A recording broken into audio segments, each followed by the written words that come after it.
नमस्कार प्रिय साथियों, मैं हूं आचार्य श्रीधर खांडल और आप देख रहे हैं नक्षत्रवेद.com का मासिक राशिफल कार्यक्रम। इस मासिक राशिफल कार्यक्रम में पर्टिकुलरली इस वीडियो में मैं बात करने जा रहा हूं आपसे मेष राशि और मेष लग्न के जातकों के लिए मई 2022 का यह महीना कैसे रहेगा। इस महीने में आपको क्या कुछ गोचर के द्वारा अच्छी व्यवस्थाएं प्राप्त होंगी और क्या व्यवस्थाएं ऐसी रहेंगी जिनको थोड़ा सा हमें सुधारने की ज़रूरत होगी। तो चलिए कार्यक्रम को प्रारंभ करते हैं। सबसे पहले बात कर लेते हैं इस महीने ग्रहों की परिस्थिति क्या रहेगी, यानी गोचर में जो ग्रह परिवर्तन कर रहे हैं वो आपके लिए कैसे रहेंगे। सबसे पहले सूर्य की बात करें, 14 अप्रैल से 14 मई तक का जो समय है उसमें मेष राशि में रहेंगे, यानी आपके ही लग्न में, आपकी ही राशि में। उसके पश्चात वृषभ में चले जाएंगे, आपके सेकंड हाउस में।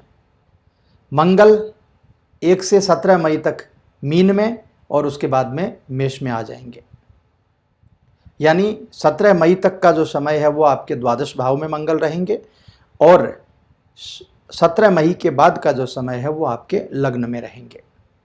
बुध की बात करें, 24 अप्रैल से 2 जुलाई तक बुध वृषभ में रहने वाले हैं। 10 मई को वृषभ में वक्री होंगे, 12 मई को वृषभ में अस्त हो जाएंगे, 30 मई को वृषभ में उदय होंगे और 30 जून 2022 को वृषभ में मार्गी होंगे। गुरु महाराज 13 अप्रैल 2022 से खुद की राशि मीन में चल रहे हैं, आपके द्वादश भाव में रहेंगे और बुध आपके सेकंड हाउस में रहेंगे। शुक्र की बात करें तो 27 अप्रैल 2022 से ये भी मीन में चल रहे हैं गुरु के घर में। 23 मई से 18 जून तक मेष में चलेंगे, अभी मीन में है, यानी 23 मई तक का जो समय है वो शुक्र आपके 12वें भाव में होंगे और 23 मई के बाद का जो समय है वो शुक्र आपके लग्न में रहेंगे। शनि की बात करें तो 29 अप्रैल 2022 से खुद की राशि कुंभ में चल रहे हैं और ये रहेंगे 4 जून 2022 को कुंभ में वक्री हो जाएंगे। अभी मार्गी अवस्था में चल रहे हैं, 4 जून को वक्री हो जाएंगे। राहु जैसे कि आपको पता है मेष में परिवर्तन कर चुके हैं और केतु तुला में परिवर्तन कर चुके हैं। तो ये व्यवस्था रहेगी ग्रहों की और इस व्यवस्था को लेकर के मई का महीना आपके लिए कैसा रहेगा उसके बारे में बात करते हैं। मेष राशि के जातकों के लिए यह महीना मेरे हिसाब से कई क्षेत्रों में अच्छी सफलता लेकर के आ रहा है। नौकरी करने वाले लोगों को ज़बरदस्त सफलता मिलेगी, बशर्ते आप मेहनत ज़्यादा करें। कड़ी मेहनत यह समय आपसे करवाएगा, क्योंकि दसम भाव के स्वामी शनि इस समय आपके एकादश भाव में मौजूद रहेंगे। एकादश भाव में शनि जो है वो मेहनत के बाद धन की व्यवस्था देते हैं, यानी भरपूर मेहनत करने के बाद आपको फल देंगे। पढ़ाई कर रहे जो जातक हैं उनके सामने कुछ न कुछ चुनौतियां आ सकती हैं, लेकिन आपकी राशि में सूर्य और राहु के मौजूद होने से विद्यार्थियों के लिए भी सूर्य का प्रभाव अच्छा होगा, यानी पराक्रम बन जाएगा। हालांकि थोड़ा सा राहु के प्रभाव के कारण मति भ्रम होगा, थोड़ा सा दिमाग स्थिर न रहने की व्यवस्था बन सकती है। विदेश जाकर यदि पढ़ाई करनी है तो उसका रास्ता खुल जाएगा। घर परिवार का माहौल थोड़ा सा कठिन हो जाएगा, इस समय थोड़ा परेशान करने वाला, क्योंकि सूर्य के साथ लग्न भाव में राहु की युति जो है ना वो पारिवारिक रूप से पिता से और परिवार में प्रेम की कमी को दर्शाता है। पंचम भाव के स्वामी सूर्य के लग्न भाव में होने से आपका जो प्रेम जीवन है वो बहुत ही ज़बरदस्त हो जाएगा, क्योंकि पंचम भाव का स्वामी होकर के लग्न में वो गोचर कर रहे हैं। तो आपको आपके प्रेमी के साथ में बहुत सारी खुशियां देने वाले हैं। जो जातक अपने प्रेमी के साथ शादी करना चाहते हैं उनको शादी का प्रस्ताव भी मिल सकता है। हालांकि सूर्य का लग्न में होना और सप्तम को देखना आपके दाम्पत्य जीवन में कहीं ना कहीं चिंताओं को बढ़ा देगा। आपके दाम्पत्य जीवन में कुछ तनाव हो सकता है। और राहु के साथ में जो सूर्य ग्रहण दोष गोचर में बन रहा है, उसके प्रभाव से आर्थिक मामलों की कुछ चिंताएं भी बढ़ सकती हैं, मानसिक कुछ परेशानियां बढ़ जाएंगी। पैसे को लेकर के थोड़ा तनाव में आप आ सकते हैं। द्वितीय भाव के स्वामी शुक्र भी 12वें भाव में, भौतिक पदार्थों को लेकर के बिना सोचे समझे धन ज्यादा खर्च होगा। छठे भाव में शुक्र और बृहस्पति की पूर्ण दृष्टि स्वास्थ्य में मजबूती लाएगी। यदि कोई पुरानी बीमारी है, किसी प्रकार की कोई ऐसी बीमारी जो नहीं जा रही थी, तो उन बीमारियों से आपको निजात मिलेगी। तो ये मोटा मोटी ये व्यवस्थाएं रहने वाली हैं मेष राशि मेष लग्न के जातकों के लिए। आइए जानते हैं विस्तार से पारिवारिक जीवन में क्या कुछ उथल पुथल होगा, करियर कैसा रहेगा, नौकरी, व्यापार, स्वास्थ्य, प्रेम जीवन, दाम्पत्य जीवन, और अंत में आपको बताऊंगा क्या उपाय करना है। क्योंकि इस महीने यदि सही से देखा जाए तो ग्रहों की बहुत ही अच्छी व्यवस्थाएं भी दिखाई देती हैं। थोड़ी बहुत कुछ चीज़ों को छोड़ दिया जाए तो बहुत अच्छी भी व्यवस्थाएं हैं। तो इनको उपाय करके ज़्यादा से ज़्यादा इसका फ़ायदा कैसे लिया जाए, इसके बारे में भी बात करेंगे। सबसे पहले नौकरी और व्यापार यानी आपका कार्य क्षेत्र। दसम भाव मेष राशि और मेष लग्न करियर के दृष्टिकोण से मिला जुला, नौकरी की दृष्टिकोण से मिला जुला रहेगा। दसम भाव के स्वामी शनि एकादश भाव में कार्य क्षेत्र में बहुत ज़्यादा मेहनत दिखती है। दिमाग लगा करके सही दिशा में सही मेहनत करेंगे तो ज़बरदस्त फायदा मिल जाएगा।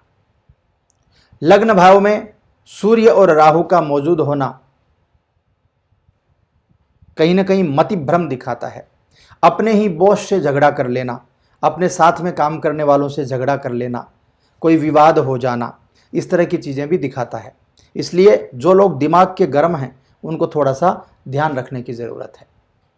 भाग्यस्थान के स्वामी शनि, माफ़ कीजिएगा, भाग्यस्थान के स्वामी बृहस्पति खुद की राशि में 12वें भाव में शुक्र के साथ में फायदा देंगे। विदेश में नौकरी यदि लेना है, विदेश में नौकरी के लिए लालायित हैं, आगे बढ़ना है, नौकरी में सफलता मिल सकती है। नौकरी पेशा जातकों के लिए कुल मिलाकर के यदि दिमाग को ठंडा रखेंगे तो ये समय काफ़ी अच्छा रहने वाला है।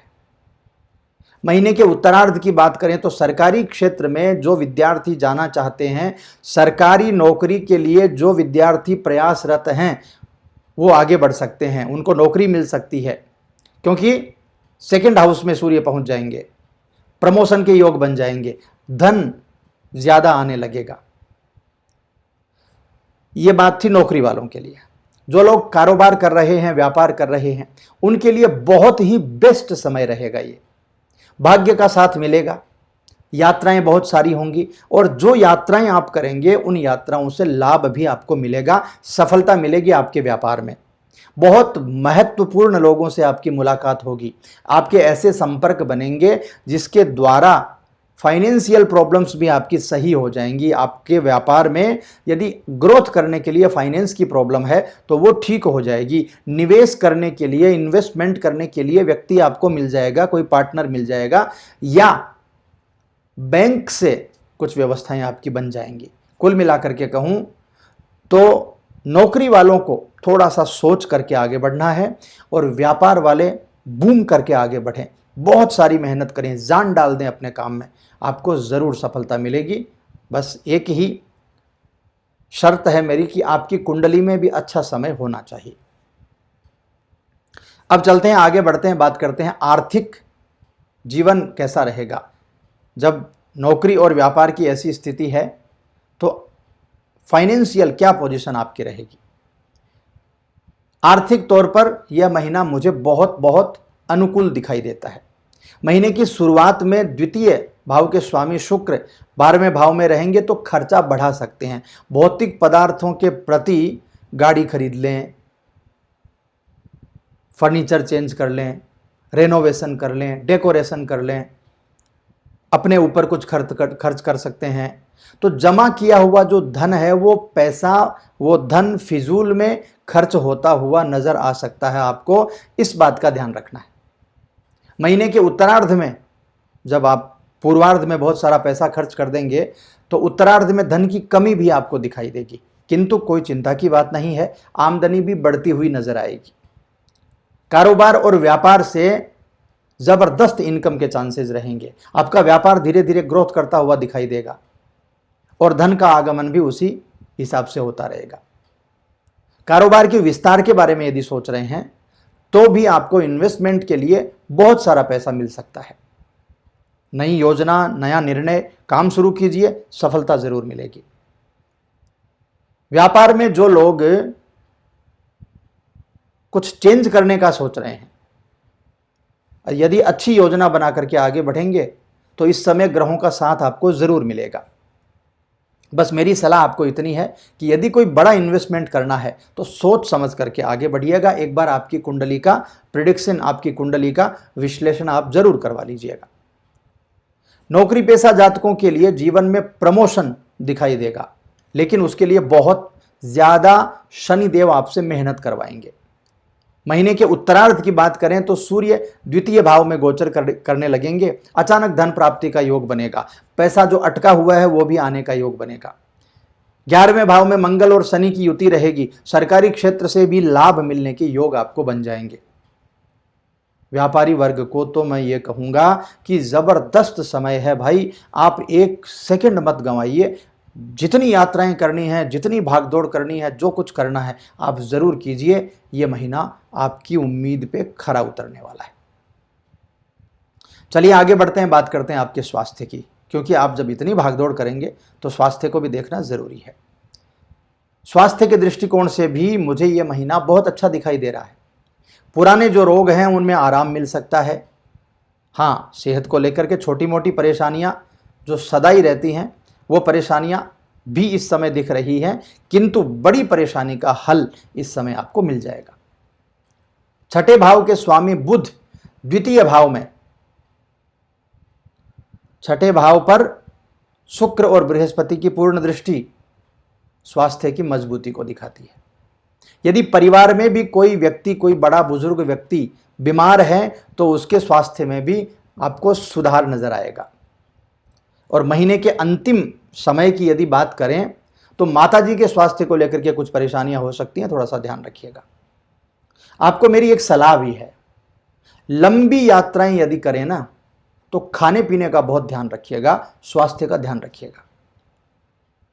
शुक्र ग्रह के छठे भाव पर पूर्ण दृष्टि होने से स्वास्थ्य खराब होना यात्राओं में, अभी गर्मी भी बहुत ज्यादा है उत्तर भारत में, तो ऐसी व्यवस्था में गर्मी लगने से, लू लगने से स्वास्थ्य खराब होना, या फिर कोई अचानक चोट लग जाना, दुर्घटना हो जाना।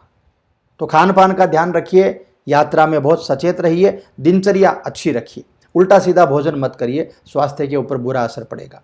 और जिन जातकों को रीढ़ की हड्डी में कोई समस्या है या जिनको स्पाइनल कॉर्ड और जिनको घुटने या हड्डियों में कुछ प्रॉब्लम है ना, उनको थोड़ा सा ध्यान ज़्यादा रखने की इस समय ज़रूरत है। अब बात करते हैं आपके प्रेम जीवन और वैवाहिक जीवन के बारे में। प्रेम जीवन के बारे में तो मैंने आपको शुरू में बड़ा क्लियर कर दिया था। प्रेम जीवन के मामले में यदि आप किसी से सच्चा प्रेम करते हैं तो यह महीना बहुत बहुत अच्छा है आपके लिए। पंचम भाव का स्वामी सूर्य जो है वो आपके लग्न भाव में जाकर के आपके पराक्रम को बढ़ा रहा है। आपके प्रेमी के जीवन में खुशियां लाएगा, आपके जीवन में खुशियां लाएगा। एक दूसरे के साथ घूमने फिरने का प्रोग्राम बनेगा। आप थोड़ा सा अपने प्रेम को लेकर के गंभीर हो जाएंगे, विवाह का प्रस्ताव भी रख सकते हैं। शनि मंगल की पंचम भाव पर पूर्ण दृष्टि के कारण प्रेम जीवन में थोड़ी बहुत समस्याएं भी नजर आती हैं, और वो समस्याएं ऐसे हो सकती हैं कि आपने जब प्रेम विवाह का प्रस्ताव अपने परिवार के सामने रखा तो उसके बाद में परिवार में, रिश्ते में कोई तकरार आ सकती है। परिवार के लोग कुछ परेशान आपको कर सकते हैं। लेकिन प्रेम जीवन में है और यदि आप बहुत गंभीर हैं इस बात को लेकर के कि आपको विवाह करना है, तो अभी बहुत ज़्यादा सपोर्टिव समय है, आप आगे बढ़ जाइए, आपका काम बन जाएगा। विवाहित लोगों की बात करें तो महीने की शुरुआत जो है बहुत अनुकूल रहेगी, बहुत अच्छी रहेगी। पति पत्नी एक दूसरे की भावनाओं को समझने की कोशिश करेंगे, एक दूसरे के प्रति आपका प्यार बढ़ेगा। यदि कोई विवाद है पुराना, यदि कोई कोर्ट केस है पति पत्नी के बीच में, किसी तरह का पुलिस या मुकदमा, बहुत सारी तकलीफ़ें हैं, तो उन तकलीफ़ों को दूर करने का भी ये समय है। इस समय आपको छुटकारा मिल सकता है। पति पत्नी दोनों एक जगह होकर के जो भी गलत फहमियां हैं, जो भी परेशानियां हैं, उनको सॉर्ट आउट कर लें, आपका कोर्ट केस समाप्त हो जाएगा। बहुत आराम से बैठ करके बातचीत हो सकती है। पति पत्नी के बीच में यदि पुराना कोई विवाद है वो समाप्त हो करके आप किसी यात्रा पर जा सकते हैं, कोई खूबसूरत जगह पर घूमने का प्रोग्राम आप बना सकते हैं। घर का वातावरण बहुत ही मजबूत रहेगा, बहुत अच्छा रहेगा। शादीशुदा जिंदगी आपकी बहुत अच्छी रहने वाली है। तो चलिए अब आगे बढ़ते हैं, बात करते हैं पारिवारिक जीवन के बारे में। परिवार की क्या व्यवस्थाएं हैं। मेष राशि मेष लग्न के जातक यदि आप हैं तो पारिवारिक जीवन थोड़ा सा चुनौतियां वाला रह सकता है। महीने की शुरुआत जो होगी उसमें सूर्य आपके लग्न में रहेंगे, थोड़ी सी परेशानी दिखाई देती है, क्योंकि सूर्य और राहु का ग्रहण दोष वहां पे बना हुआ है, जिसको सूर्य ग्रहण दोष बोलेंगे। वाणी पर ध्यान रखिएगा, सूर्य गुस्सा क्रोध ज्यादा दिलाता है, दिमाग को भ्रमित करता है राहु। तो ऐसे में आपके परिवार के लोगों के साथ में आपकी बोलचाल हो सकती है, कोई विवाद हो सकता है, किसी प्रकार की कोई गलतफहमी हो सकती है। पिता को लेकर के भी कोई परेशानियां बढ़ सकती हैं, पिताजी के साथ में आपकी तू-तू मैं हो सकती है, पिता पुत्र का मतभेद हो सकता है। तो ऐसी व्यवस्था को थोड़ा सा ध्यान रखिएगा। बाकी और सब चीजें जो हैं वो पारिवारिक जीवन में भी आपकी सही रहेंगी। अब बात कर लेता हूं जो चीजें खराब हैं इस महीने, उनको कैसे उपाय करके और बहुत सरल उपाय करके कैसे ठीक कर सकते हैं।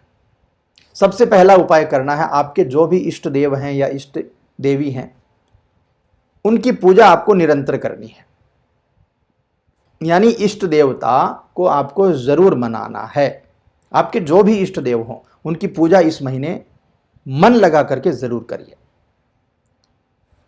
मां दुर्गा को इस महीने याद करना बिल्कुल मत भूलिए। मां दुर्गा की कृपा इस महीने आपको बहुत जरूरी चाहिए। तो दुर्गा चालीसा का पाठ कर लीजिए। यदि आप संस्कृत पढ़े हुए हैं तो दुर्गा सप्तशती का पाठ कर लीजिए, बहुत अच्छा रहेगा। या दोनों ही चीजें आप नहीं कर सकते हैं तो दुर्गा बीज मंत्र का जाप कर लीजिए, बहुत अच्छा रहेगा। शनि मंगल की जो युति है उसके द्वारा पंचम भाव पर जो दृष्टि पड़ रही है, उससे बचने के लिए मंगलवार के दिन और शनिवार के दिन हनुमान जी के मंदिर में जरूर जाएं। तिल्ली का तेल, काले तिल का तेल डाल करके दीपक जलाएं शाम के समय, और हनुमान चालीसा का सुंदरकांड का पाठ जरूर करें, बहुत अच्छा रहेगा। सूर्य के द्वारा आपके सप्तम भाव पर दृष्टि होने से और लग्न में सूर्य राहु की युति बनने से भ्रमित होने की जो व्यवस्था रहेगी उससे बचने के लिए, और आपके द्वादश भाव में शुक्र और गुरु की युति है उससे बचने के लिए बृहस्पतिवार के दिन भगवान विष्णु की पूजा करें, केले के पेड़ की पूजा करें और पीली वस्तुओं का दान कर दें, बहुत बहुत आपके लिए अच्छा रहेगा। नक्षत्र वेद के सभी विद्वानों की तरफ से और मेरी तरफ से आपको मई महीने में बहुत सारी सफलताएं मिले, बहुत सारा आनंद मिले, भगवान की पूर्ण कृपा आपके ऊपर बनी रहे, ऐसी हमारी शुभकामना है। यह कार्यक्रम आपको कैसा लगा कमेंट करके ज़रूर बता दीजिएगा, और यदि इसी प्रकार के कोई और भी आपको कार्यक्रम चाहिए तो आप कमेंट बॉक्स में ज़रूर लिखा करिए, लाइक शेयर ज़रूर किया कीजिए। यदि अच्छा लगता हो तो उस चीज़ को हमें आगे बढ़ाना चाहिए। ये जो नॉलेज हम आपको दे रहे हैं, इस नॉलेज को देने के लिए हमें बहुत सारी मेहनत करनी पड़ती है, तो हमारी मेहनत को आप थोड़ा सा सहयोग करेंगे और चैनल एकदम ग्रोथ करें। चैनल पहुंचने वाला है एक मुकाम पे, तो वहाँ तक पहुँचे उसके लिए आप थोड़ा सा सहयोग करें। मैं आपसे मिलता हूँ अगले कार्यक्रम में, तब तक के लिए आप खुश रहिए, आनंदित रहिए। ओम नमः शिवाय।